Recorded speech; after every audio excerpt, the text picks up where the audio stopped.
अध्यक्ष महोदय, आपल्या अनुमतीने मी एक निवेदन करू इच्छितो। गोकुळदास तेजपाल रुग्णालय आणि कामा रुग्णालय मुंबई येथे नवीन शासकीय वैद्यकीय महाविद्यालय सुरू करण्याबाबतचा शासन निर्णय 31/1/2012 रोजी निर्गमित करण्यात आलेला होता। नवीन शासकीय वैद्यकीय महाविद्यालय कार्यान्वित करण्याच्या दृष्टीने त्याबाबतची प्रशासकीय कारवाई व कागदपत्रांची पूर्तता या संदर्भात निकष पूर्ण करून अडचणींवर मात करण्यात आली आहे। महत्त्वाचे म्हणजे भारतीय आयुर्विज्ञान परिषदेने हे शासकीय वैद्यकीय महाविद्यालय सुरू करण्यास अनुमती दर्शवलेली आहे। त्यामुळे येत्या शैक्षणिक वर्षात म्हणजे सन 24-25 पासून हे नवीन शासकीय वैद्यकीय महाविद्यालय 50 विद्यार्थी प्रवेश संख्येने सुरू करण्यात येणार आहे। तसेच त्यापुढील शैक्षणिक वर्षापासून ही विद्यार्थी संख्या वाढवण्यात येईल। नूतन शासकीय वैद्यकीय महाविद्यालय हे गोकुळदास तेजपाल रुग्णालय व कामा रुग्णालयाशी संलग्न असेल।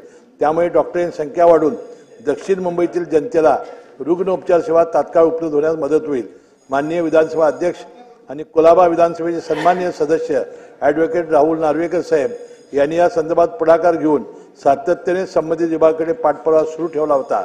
त्यामुळे सर्व विभागाच्या समन्वयातून व प्रयत्नातून हे नवीन शासकीय वैद्यकीय महाविद्यालय यंदाचे शैक्षणिक वर्ष 24-25 पासून कार्यान्वित करण्यात येत आहे। याबद्दल मी मनापासून सभापती राहुल नार्वेकर साहेब आणि आमच्या सगळ्या विभागाचं मनपूर्वक अभिनंदन, अध्यक्ष नार्वेकर साहेब आणि आमच्या विभागाचं मी मनपूर्वक अभिनंदन करतो। माननीय